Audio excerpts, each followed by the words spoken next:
Mesdames et messieurs, bonne semaine. Voici la séance numéro 8. J'espère que vous êtes en forme, j'espère que vous êtes de bonne humeur. Moi, je le suis. J'ai un cours très intéressant pour vous, particulièrement cette semaine, la séance 8. J'ai pensé à vous. C'est léger, c'est pour vous. C'est pour que vous vous exprimiez. Je fais un spécial. La situation, c'est qu'est-ce que les jeunes vous trouvez, qu'est-ce que vous pensez de la situation actuelle. Cette semaine, c'est pour vous que je le fais. Donc, allez chercher vos points, c'est pas compliqué. Dites-moi ce que vous pensez sur la situation. Vous allez voir ça. Point 2.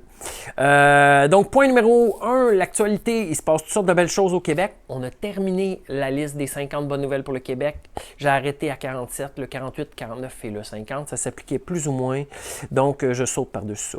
Donc, deux autres nouvelles et le nouveau, vous allez voir, c'est intéressant. C'est pour vous cette semaine. Voilà, j'ai pensé à vous. Sans plus tarder, le menu, il est là. Voilà, c'est ça, séance du 29 mai. Passez-vous les informations sur YouTube. Tout est là, les bonnes nouvelles pour le Québec. Sans plus tarder, ça va très très bien au Québec pour le niveau, le domaine de la cinématographie. Ça va super bien. On apprenait récemment, c'était dans la presse, l'article du... attendez un peu. L'article du 15 mai dernier, c'est ça, oui. Le 15 mai, Marc-André Lucier dans la presse, 21 millions de visionnements du tout premier film québécois diffusé sur Netflix. S'intitule Jusqu'au déclin. C'est possiblement le film le plus vu québécois de tous les temps. Ça reste à vérifier encore. Les gens fouillent ça. Alors, c'est ça. Jusqu'au déclin. Premier film québécois diffusé sur Netflix. 21 millions de visionnements entre le 27 mars et le 15 mai. Ça doit augmenter. On nous dit la version la plus populaire de Jusqu'au déclin. Information intéressante. Ça serait, autre que la version française, ça serait la version espagnole. N'est-ce pas? La version anglaise pour laquelle les auteurs se sont tous doublés eux-mêmes arrive en deuxième. Voilà, succès historique, on dit la production québécoise a-t-elle pu rejoindre un si large public en si peu de temps, plus que toutes les autres? Eh bien, on n'est pas certain. Mais pour le producteur, directeur, Patrice Laliberté, eh bien, ce sont des chiffres qui ont un caractère vertigineux, nous dit-il. Il dit d'ailleurs, ça nous a pris plus de 2 jours à saisir l'ampleur de ces chiffres-là. Alors, c'est pas rien. 21 millions. Et on continue. Voilà. Voilà, pardon. Ça permet de rêver, dit Patrice Laliberté. Et il faut dire qu'actuellement, rêver au Québec, c'est pas facile. Et donc, ça ouvre une porte. On apprenait très récemment aussi, au niveau du cinéma québécois, qu'au Canada, le film Antigone a été sacré meilleur film canadien au prix écran, anciennement les prix Génie.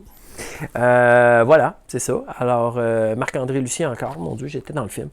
Le film de Sophie Desraspes, lancé l'année passée au Festival de Toronto, le TIFF, a donc récolté le meilleur film de l'année ainsi que la meilleure adaptation. L'actrice, la jeune Naïma Ricci, s'est distinguée dans la catégorie de la meilleure interprétation. Voilà. Et Nour Berkiria interprète 10 semaines, la sœur d'Antigone, a fait de même pour sa meilleure interprétation féminine dans un rôle de soutien. Donc, beaucoup de prix qui ont été attitrés. Pour ce film. La réalisatrice a transposé le texte de l'écrivain classique de l'Antiquité grecque, Sophocle, dans la réalité montréalaise. Donc, elle a adapté ça dans le contexte montréalais. Montréal-Nord.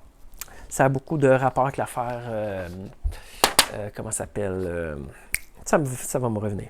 Elle dit « Je suis très heureuse », la réalisatrice, hein, « Je suis très heureuse de cette reconnaissance des valeurs que véhicule ce film. Ils ont pris des risques artistiques et ça a valu la peine », nous dit Sophie Desraspes. C'est un peu étrange de recevoir ces prix en solitaire, hein, parce qu'elle aussi est en confinement actuellement et non devant une foule. Voilà pour Antigone et Jusqu'au déclin. Maintenant, la nouvelle suivante, l'autre chose que je voulais vous mentionner, eh bien, la statue de Normand Béthune et le 5G. La statue de Normand Béthune et le 5G. Mesdames, messieurs, Normand Béthune, Normand Béthune a sa statue au centre-ville de Montréal. Si on fouille, puis on s'en va à Montréal ici, eh bien, dans le bout de l'université Concordia, au centre-ville. Si vous allez au coin de la rue Guy, Concordia, la rue Guy et... C'est quelle rue déjà? C'est Maisonneuve, je crois. Bien, vous avez le carré, le square Normand Béthune ici. Ici, on prend le petit monsieur ici. Eh bien, qu'est-ce qu'on va voir? Eh bien, on va voir la statue de Normand Béthune. Juste ici, juste là, Normand Béthune, fièrement sur le coin de la rue Guy et Maisonneuve, ici même à Montréal, la statue de Normand Béthune. L'Université Concordia est ici, vous avez Sainte-Catherine en bas là. Donc, pourquoi la statue de Normand Béthune? C'est quoi le rapport avec le 5G? Mesdames, Messieurs, le parc Normand Béthune. Je vous parle de Normand Béthune. Normand Béthune est un Canadien né en Ontario. En 1890, c'est ce que nous apprend Wikipédia, et c'est pas juste Wikipédia, si on fouille ailleurs, ça donne la même chose, qui est décédé en Chine en 1939 durant la Seconde Guerre mondiale, au tout début. Il était un chirurgien thoracique, il a appris à faire des chirurgies du corps et du poumon, etc. Honoré comme humaniste, innovateur en chirurgie, précurseur de toute la médecine sociale qui a mené au développement de l'assurance maladie universelle, etc. à la fin des années 60. Normand Béthune, on apprend qu'il est devenu médecin à l'âge de 26 ans. N'est-ce pas? Il venait d'une famille de médecins, son grand-père, etc. Les gens, beaucoup de médecine, d'où il est né. Et il a travaillé comme médecin après la Première Guerre mondiale et il a travaillé à Montréal dans les conditions difficiles. Et on nous dit l'injustice sociale et la pauvreté le poussent en 1935 vers le Parti communiste du Canada. Il y en avait un à l'époque. Et il voulait donner des soins médicaux gratuits aux pauvres de la ville. Un tiers de la population à l'époque à Montréal était sur l'assistance sociale et privée. Il met notamment sur pied une des cliniques médicales gratuites, les premières pour les gens défavorisés à Montréal, dans le cadre de son idéologie humaniste de médecine sociale. Je continue. Alors, on nous dit un peu plus tard que vers la fin des années 30, il va, à cause de son engagement politique et de ses pensées marxistes, socialistes et communistes, bien, il va s'en aller aider les Chinois après avoir aidé durant la guerre en Espagne. Arrivé en Chine avec une cargaison de matériel médical, on nous dit plus loin, et ainsi qu'une infirmière, Béthune va commencer à travailler et rejoindre la 8e armée de la route de Mao Zedong, hein, qui va devenir le président, l'empereur de la Chine, quoi. Nouvel empereur. Et donc, il va les rejoindre à Yan'an, dans le nord de la Chine. Dans les conditions de mobilité de guérilla, Béthune organise des antennes de mobiles chirurgicales sur la ligne de front. Donc, il va développer de la médecine militaire de guerre là, en campagne. Là. Béthune organise donc ces antennes-là. C'était le prototype du MASH, hein, le Mobile Army Special Hospital, bien connu grâce à la télésérie. En plus de soins médicaux, Béthune s'est consacré à la formation sur le tas d'infirmiers et en 6 mois et de médecins. Alors, il a appris la médecine occidentale aux médecins là-bas pour faire des transfusions, etc. Précurseur des médecins aux pieds nus. Hein. Il est connu pour être celui qui se promenait aux pieds nus ou en sandales. L'idée de la technologie, de la didactique sont toujours à l'œuvre en Chine, dans les pays en développement. Donc, il va faire de la formation, etc. En octobre 1939, tandis qu'il était en train d'opérer un militaire tombé au combat, sans gants chirurgicaux, parce que, bon, c'était des conditions de guerre. Alors, son soldat blessé, il va se couper la main accidentellement, il va contracter une infection du sang, et en l'absence de la pénicilline, se transformera en septicémie. La septicémie, c'est l'infection du sang. Empoisonnant son sang, Normand Béthune va finir par décéder, fatigué et incapable de combattre l'infection le 12 novembre 1939. Son héritage, eh bien, Béthune, ayant pris la problématique de la médecine sociale à bras-le-corps, il va développer ça en privilégiant la formation, etc., sur le terrain. Donc, un des précurseurs. médecine sociale, comme la pédiatrie sociale du docteur Julien, n'est-ce pas?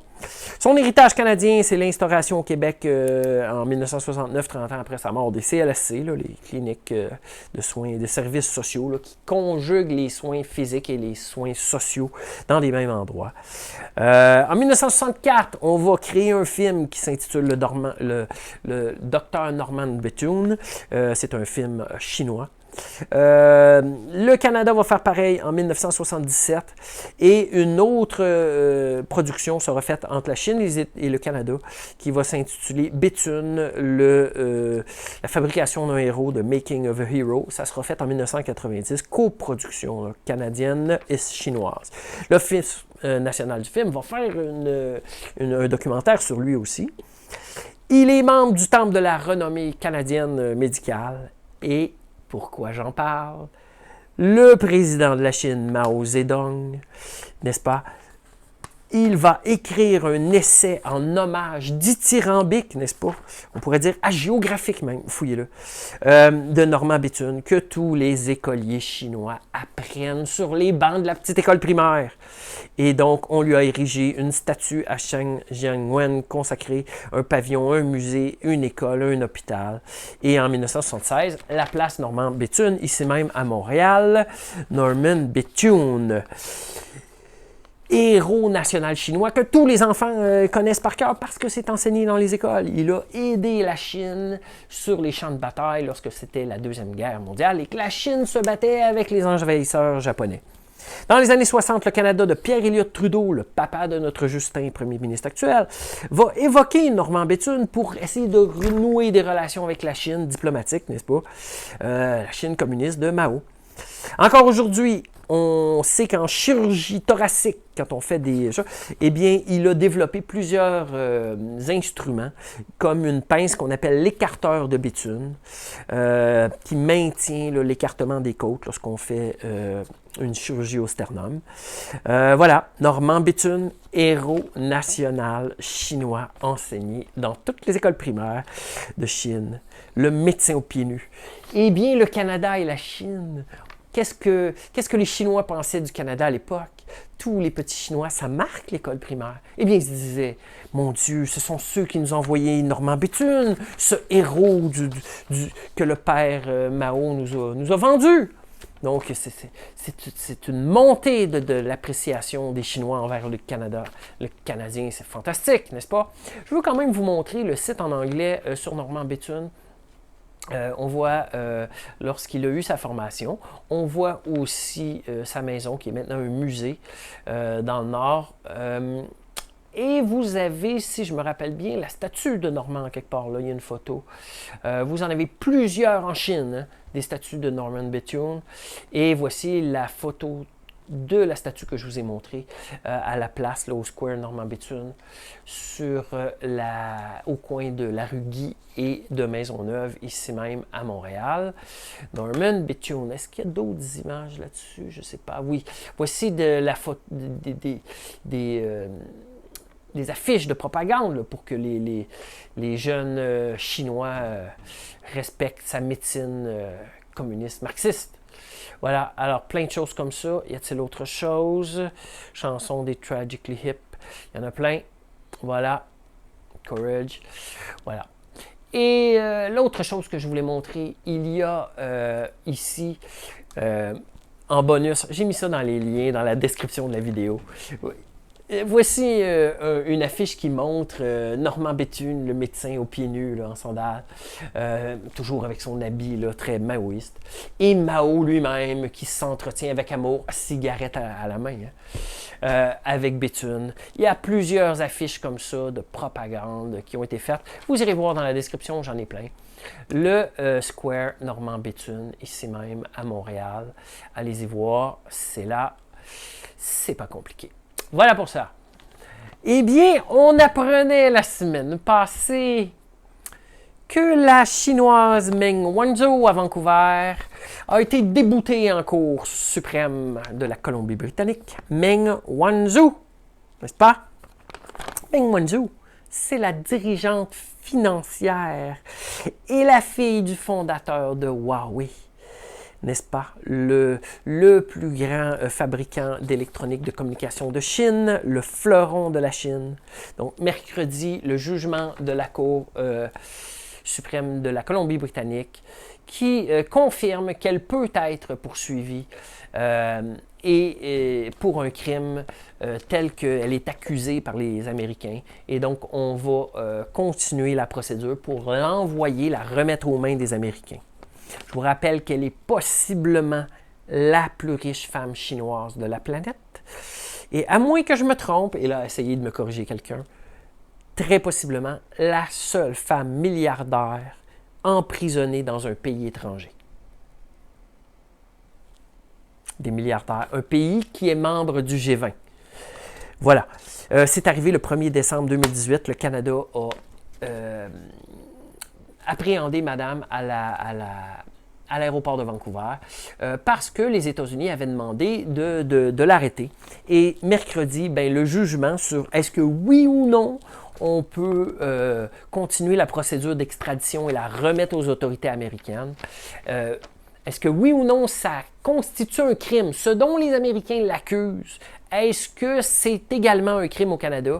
Eh bien, la Cour suprême de la Colombie-Britannique a jugé mercredi et elle a dit ceci. Sur la question de droit soulevée, la juge a dit « Je conclus qu'en matière de droit, le critère de double criminalité, donc criminalité et au Canada et aux États-Unis, ce critère pour l'extradition est satisfait dans ce dossier. » C'est ce qu'a déclaré dans son jugement la juge Heather Holmes, Cour suprême de Colombie-Britannique.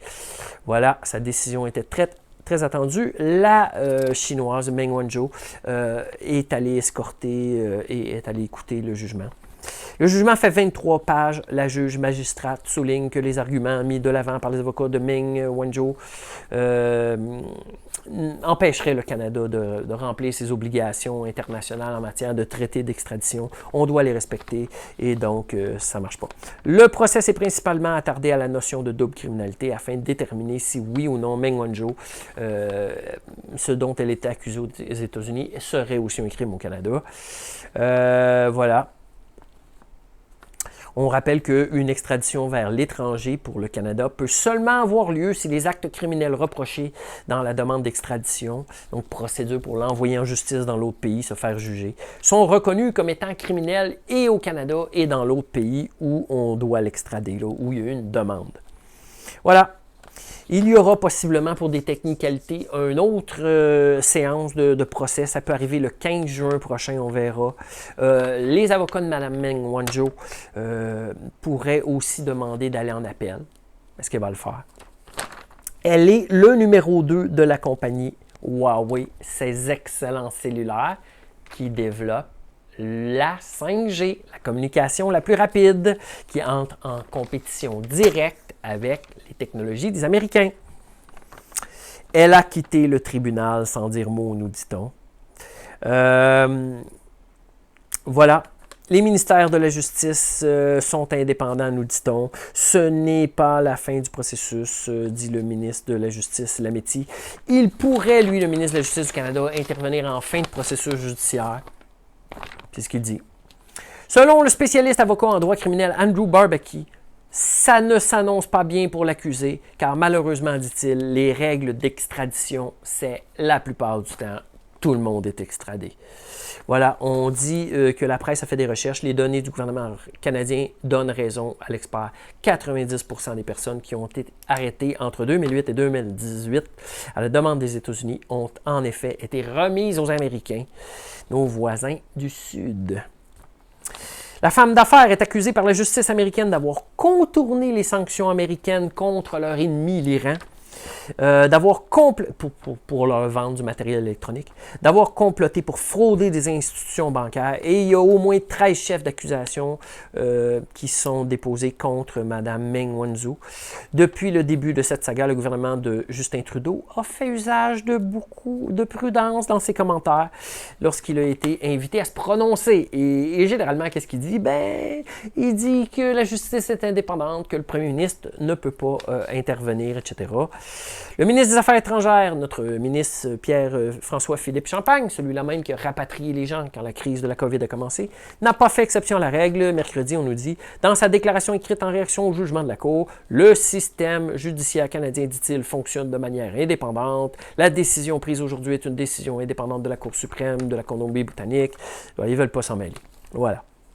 L'arrestation de cette dame, Mme Reng Zhenfei de Huawei, là, fille du fondateur de l'entreprise, proche des gouvernements de Beijing, hein, ça a provoqué la furie du régime de Xi Jinping, le nouvel empereur de la Chine. Hein. L'Empire du Milieu y a réagi de façon musclée, nous dit-on, arrêtant le 10 décembre 2018 deux ressortissants canadiens, les deux Michael, l'ex-diplomate Michael Kovrig et l'entrepreneur Michael Spavor. Il a imposé, la Chine a imposé des mesures de représailles économiques. La nouvelle du verdict du tribunal de la Colombie-Britannique est bien mauvaise pour eux, hein, n'est-ce pas?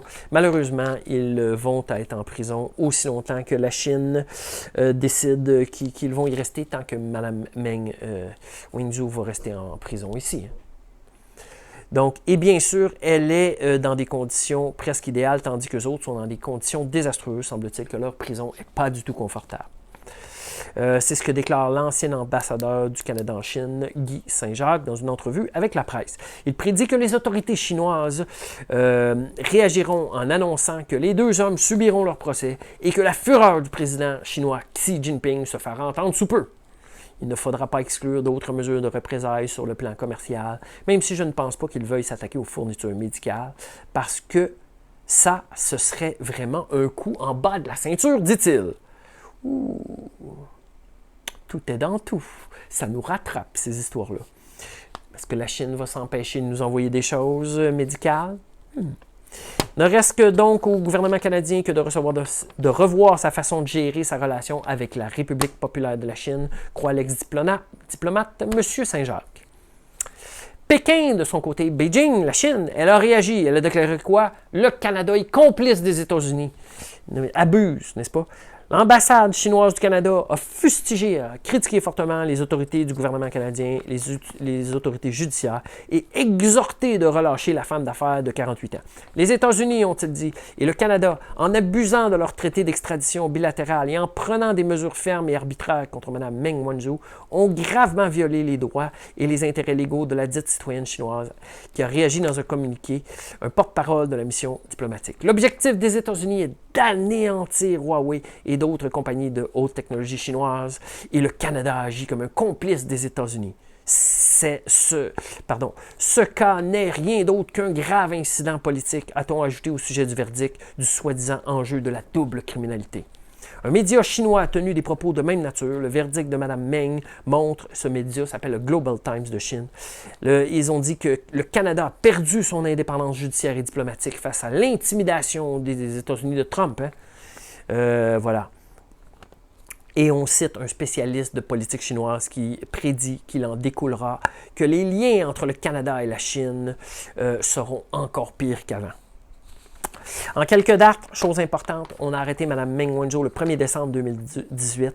Les autorités canadiennes procèdent donc à la demande des États-Unis, ont procédé à la demande des États-Unis à l'arrestation de la haute dirigeante Meng Wanzhou à l'aéroport de Vancouver. C'est arrivé le 1er décembre 2018.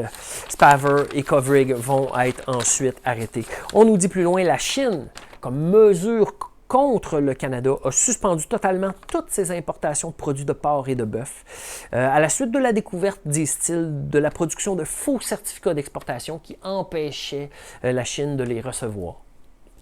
La viande là, à Beijing. La Chine qui a déjà bloqué les exportations de canola, là, qui est un type de grain là, qui produit de l'huile, serrait depuis peu la vis à l'industrie du porc du Canada. Et ça a fait mal au Canada, aux Québécois, etc. C'est des milliards. Hein? Voilà. Alors, le Canada est comme une souris. Soit on tient tête à l'éléphant orange de nos voisins d'en bas, soit on charme le tigre rouge. Dans les deux cas, ça risque d'être difficile de faire face à la musique. Voilà pour ça. Mesdames, messieurs, je termine les actualités avec celle-ci. avec la vie remplie de surprises, il faut le dire. On apprenait en fin de la semaine dernière qu'il y aura des séries éliminatoires et le Canadien fera partie des séries de fin d'année. Donc, à la surprise générale. Texte du Journal de Montréal, le Canadien en série. L'Association des joueurs s'est prononcée en faveur. Ils ont accepté l'offre des gouverneurs de la Ligue nationale et de son directeur Gary Bettman. Un article de Jonathan Bernier du 22 mai. Les jours heureux sont de retour après la réouverture des terrains de golf, la permission de recevoir des invités pour des barbecues. Eh bien, voilà que le club de hockey canadien est qualifié pour les séries éliminatoires. Qui l'eût cru? Les joueurs de la Ligue nationale ont accepté le scénario proposé par les 31 gouverneurs du circuit Bettman, scénario qui devait obtenir l'approbation d'au moins 18 des 31 membres siégeant au sein du comité exécutif de l'Association des joueurs de la Ligue nationale de hockey pour être approuvé. Voilà. Alors, 24 équipes, dont les 12 premières de chaque association, selon le pourcentage des points récoltés en ce moment, pourront donc prendre part à la compétition. Et donc, le Canadien, qui est à la 12e place et dernière de l'Association de l'Est, avec une fiche de .500, donc une victoire sur 2, obtient son laissez-passer inespéré, dit-il, pour le bal de fin de l'année. N'est-ce pas? Et ça sera des matchs de 3 de 5. Le premier a gagné 3 matchs en 5 parties. Voilà. En début de semaine, le Journal de Montréal apprenait que c'est pas mal Las Vegas qui est en tête pour accueillir toutes les équipes. Ils ont les installations et ils ont les hôtels pour garder les joueurs bien isolés. Voilà. La réouverture des frontières entre les États-Unis et le Canada pose un certain problème. Là. Donc, c'est une condition nécessaire. Toutes les conditions aussi doivent être vérifiées pour pas que les gens se frappent et que, bon, il y ait des problèmes d'échange de sueur, je ne sais pas trop. En tout cas, donc, malgré toutes les interrogations dans les coulisses de la Ligue nationale, on a bon espoir de pouvoir remplir rapidement les conditions et d'ouvrir les camps d'entraînement vers la mi-juillet. Les séries se dérouleraient donc après ça et se termineraient au début du mois d'octobre, là, où on remettrait une Coupe Stanley spéciale, édition 2019-2020. Voilà, la vie, mes amis, est pleine de surprises. Ça, il faut vraiment le retenir. Voilà. Cette semaine, le texte que je vous propose, le travail, eh bien, c'est celui-ci. Mesdames, messieurs, ça s'intitule « Avoir 16 ans, ça ne se reporte pas ». C'est une jeune qui va à l'école secondaire, en secondaire 4, et elle s'appelle Elisabeth Quévillon. Et je vous lis son texte, publié dans la presse, il y a peu de temps. Ça vient de sortir, c'est tout chaud. Avoir 16 ans, ça ne se reporte pas. Une élève de 15 ans qui va à l'école secondaire dans la région de Montréal, elle s'appelle Elisabeth Quévillon. À la fin d'avril, le premier ministre annonce le retour progressif à l'école, mais seulement au primaire. Une des raisons du retour, les enfants sont seuls, leurs amis leur manquent. Et nous, les ados, nos amis ne nous manquent pas, dit-elle. Nous, on est heureux en confinement, loin de tout le monde, sauf de nos familles. Ne me dites pas qu'à 15 ans, vos parents, vos frères, vos sœurs ne vous tapaient pas sur les nerfs. Imaginez à quoi ça ressemble à cet âge. Après 2 mois de confinement, passer 24 heures sur 24 avec notre famille, dit-elle. Je ne dis pas que j'aime pas ma famille, loin de là. Je l'adore. C'est juste qu'après 2 mois confinés avec eux, je commence à être pas mal tanné. C'est un mot qui va revenir d'ailleurs. Après 2 mois sans voir mes amis, je suis pas mal tanné. Je croyais jamais dire ça un jour, mais je m'ennuie vraiment de l'école. J'aime ça quand les jeunes disent ça. Je m'ennuie. Là, je vais vous le montrer. Je m'ennuie vraiment de l'école. Ah, bon. Je m'ennuie vraiment de l'école. C'est pas moi qui l'invente, c'est écrit là. Je ne pensais jamais que j'allais m'ennuyer des rapports de labo sur les bouilloires et des exposés oraux sur des romans écrits au Moyen Âge. Je suis chanceuse, je vais dans une école privée, dit-elle. On a des cours depuis le début du confinement et une charge de travail presque pareille à une période normale. Malgré tout, ce que les autres élèves peuvent dire, je suis contente d'avoir des travaux parce que Netflix, c'est bien divertissant, mais à un moment donné, tu tannes. Je suis consciente que ce ne sont pas tous les élèves du Québec qui sont dans la même situation que moi et je leur lève mon chapeau. Toute notre vie, tout le monde nous dit que le secondaire est la période la plus importante de notre vie. C'est à ce moment-là qu'on vit toutes nos premières fois. Je suis sûr que vous avez des idées en tête. Premier permis de conduire, premiers examens du ministère, je sais pas. Voilà. Pour moi, en tout cas, c'était la première fois que je ne suis pas sorti de ma ville depuis plus que 2 mois. Je suis quand même pas mal chanceuse parce que je suis en secondaire 4. Pour les finissants de secondaire 5, c'est encore pire. Ils ont attendu la fin de leur secondaire pendant 12 ans. Bon, j'exagère peut-être un peu, mais bon. Finalement, pour le passer chez eux, loin de tout le monde. Ça, c'est sans parler de leur entrée au cégep. C'est sûr qu'avoir son mariage ou un voyage annulé à cause de la pandémie, ce n'est pas vraiment chouette. Je ne souhaite cela à personne. Mais se marier, voyager, tu peux faire ça à n'importe quel âge. Ces événements-là, ça se reporte. Mais avoir 16 ans, tu ne peux pas reporter ça. Ça arrive une fois, puis ça part. La pandémie, c'est pas facile pour personne. Ça, je le sais. Même si c'est vraiment pas facile, il faut garder l'espoir. Garder espoir qu'on va pouvoir retourner à l'école en septembre. Garder espoir qu'on va pouvoir voir tous nos amis à moins de 2 mètres dans quelques mois. Garder espoir qu'on va bientôt retrouver notre vie d'avant. Elisabeth Quévillon, Montréal. Gardez espoir. Voilà pour ça. C'était le texte. C'est ce qu'elle pense, elle. Et quand j'ai lu ça, je me suis dit vraiment cette semaine, faisons ça plus facile un peu. Je le fais pour vous. Alors, je vais vous demander quoi? Je vais vous demander de relire le texte, s'il vous plaît. J'ai mis les liens là, dans la description de la vidéo, sur mon Google Classroom. C'est facile à trouver. Donc, relisez le texte et je vais vous demander de rédiger un texte bien suivi, complet, là, introduction, développement et conclusion, dans lequel, là, pour vous donner des suggestions, je vous demande comment cette pandémie, la fermeture des lieux physiques de l'école, ça a affecté votre vie. Chez vous, pour votre famille, pour vos amis, ce que vous avez perdu, ce que vous avez gagné ou ce que vous avez appris. Êtes-vous en accord avec ce que la jeune écrivaine Quévillon a dit dans son texte? Ou pas, dites-le. Et peut-on reporter son âge de 16 ans ou 17 ans? Est-ce qu'on peut fêter ça autrement? Je ne sais pas quoi. Quelles sont les 3 leçons les plus importantes que vous tirez de cette pandémie, de cette situation exceptionnelle?